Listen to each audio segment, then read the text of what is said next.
Assalamualaikum warahmatullahi wabarakatuh. Perkenalkan, nama saya Cut Nabila Ayuni Syukur dengan NPM 2335 Saya dari Fakultas Ilmu Sosial dan Ilmu Politik dengan program studi Ilmu Komunikasi. Dalam kesempatan kali ini, saya ditugaskan untuk membuat satu video menjelaskan tentang materi yang sudah kita pelajari. Saya mengambil materi interaksi sosial dengan dosen pengampu Ibu Profesor Dr. Haji Syamsiah Badrudin, MSI. Kita mulai pembahasannya. Jadi, materi yang saya akan presentasikan pada kali ini adalah interaksi sosial. Pengertian interaksi sosial. Interaksi sosial berasal dari kata interaksi, artinya tindakan yang terjadi secara dua orang atau lebih yang bereaksi akan timbal balik melalui kontak langsung maupun tidak langsung. Sosial, yang berarti mencakup saling kesinambungan atau bekerja sama seperti halnya manusia merupakan makhluk sosial yang tidak bisa hidup sendiri dan akan membutuhkan orang lain. Jadi, pengertian interaksi sosial adalah hubungan timbal balik antara individu maupun kelompok untuk menjalin hubungan pertemanan, diskusi, kerjasama yang diterapkan dalam kehidupan masyarakat.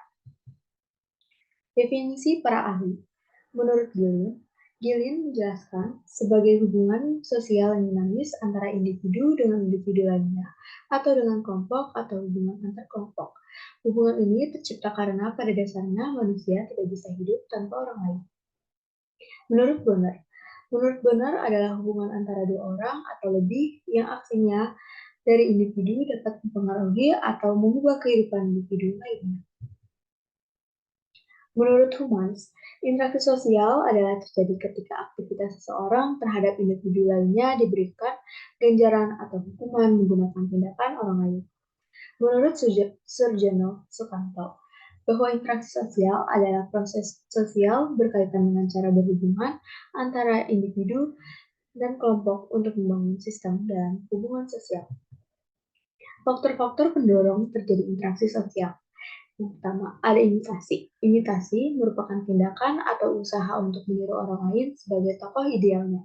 Imitasi yang pertama kali dilakukan oleh mayoritas orang terjadi dalam proses sosialisasi di keluarga. Selanjutnya, ada identifikasi.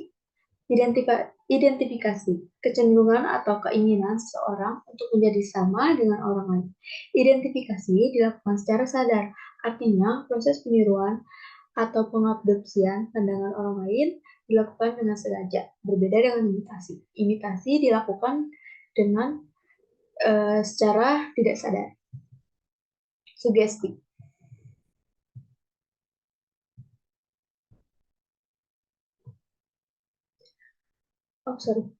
Sugesti.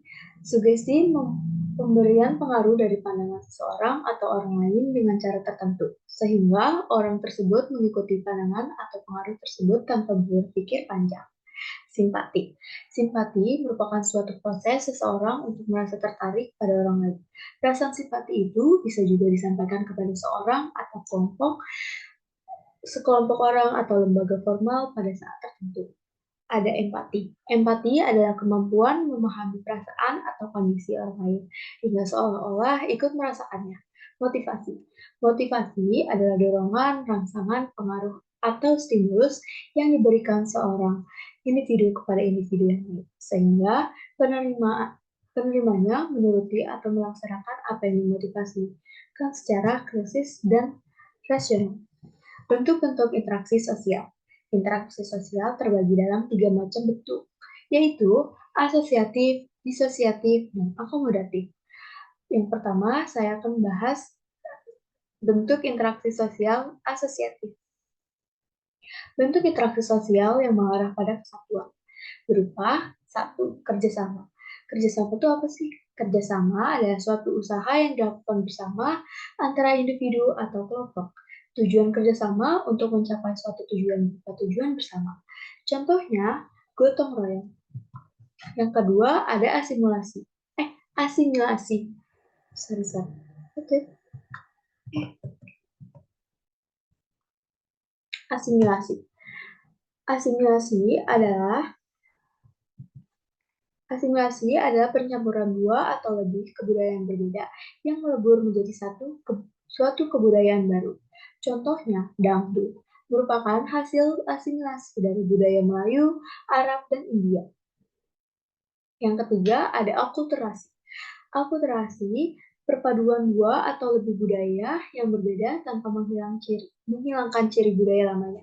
Contohnya, Masjid Kudus yang mencerminkan adanya interaksi antar budaya Jawa, Hindu, dan Islam. Selanjutnya, saya akan membahas bentuk interaksi sosial disosiatif. Adalah jenis interaksi sosial yang lebih mengarah pada pecahan baik antara individu maupun kelompok. Adapun macam-macam interaksi sosial disosiatif. Yang pertama, ada persaingan atau kompetisi. Suatu proses sosial di mana individu atau kelompok manusia bersaing mencari keuntungan melalui bidang-bidang kehidupan tanpa menggunakan ancaman kekerasan. Yang kedua, kontravensi. Suatu perasaan tidak suka yang disembunyikan. Ketiga, ada pertentangan atau konflik. Proses sosial yang dilakukan individu atau kelompok dalam mencapai tujuan disertai dengan paksaan atau kekerasan. Pertentangan bisa terjadi dikarenakan adanya perbedaan individu, perbedaan budaya, perbedaan kepentingan, dan perubahan sosial. Selanjutnya, ada bentuk interaksi sosial akomodatif. Interaksi sosial yang berawal dari perselisihan. Akomodasi adalah upaya yang dilakukan untuk penyelesaian suatu pertikaian atau konflik-konflik oleh pihak-pihak yang bertikai. Adapun jenis-jenisnya. Yang pertama, koersi. Koersi adalah bentuk akomodasi yang pelaksanaannya dengan penggunaan paksaan, ancaman, tekanan, maupun kekerasan. Kedua, kompromi. Bentuk usaha dalam meredakan masalah yang terjadi antara dua belah pihak melalui pengurangan tuntutan. Konsilasi. Usaha yang dilakukan oleh pihak tertentu untuk mempertemukan keinginan kedua belah pihak yang berkonflik sehingga dapat menyelesaikan masalah. Arbitrasi. Arbitrasi terjadi ketika pihak ketiga membantu meredakan pertentangan yang memiliki kedudukan lebih tinggi dan dapat memberikan keputusan yang memikat pihak-pihak yang berkonflik. Contohnya, guru BK memberikan hukuman kepada kedua murid yang bertikai. Kelima, mediasi.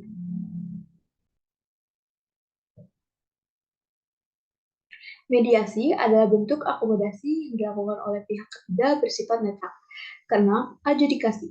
Adjudikasi merupakan proses penyelesaian masalah melalui meja hijau atau jalur hukum. Syarat-syarat terjadinya interaksi sosial. Adanya kontak sosial dan komunikasi. Yang pertama, kontak sosial. Kontak sosial adalah hubungan antara satu pihak dengan pihak lainnya. Kontak sosial dibedakan menjadi dua, diantaranya kontak sosial primer dan sekunder. Kontak sosial primer merupakan hubungan timbal balik antar individu atau antar kelompok yang terjadi secara fisik tatap muka. Misalnya, berbicara dengan berjabat tangan. Kontak sosial sekunder merupakan hubungan timbal balik antar individu atau antar kelompok melalui perantara seperti komunikasi, melalui media seperti telepon, chatting, atau menyampaikan pesan lewat orang lain. Yang kedua, komunikasi. Jika kontak sosial adalah salah satu cara berinteraksi sosial, maka komunikasi adalah suatu proses penyampaian dan penerimaan pesan, ide, atau gagasan dari suatu pihak kepada pihak lain, agar terjadi upaya saling memengaruhi antar keduanya. Kesimpulan dari materi yang saya sampaikan tadi adalah interaksi sosial ini sangat penting dalam kehidupan bermasyarakat dimanapun berada. Tujuannya untuk menjalin hubungan baik, pertemanan, bahkan bisnis untuk mencari keuntungan. Interaksi sosial merupakan suatu kemampuan yang bisa diasah. Dengan kata lain, setiap orang bisa memiliki kemampuan untuk berinteraksi dengan baik selama ia selalu terus mengasah kemampuan interaksi sosialnya. Selain itu, kerjasama atau kolaborasi dengan individu bahkan kelompok akan mengembangkan pemikiran atau ide-ide sebelumnya.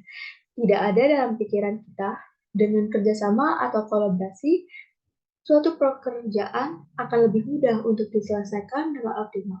Maka dari itu, menjaga interaksi sosial yang baik adalah kunci saling membantu dan menghargai.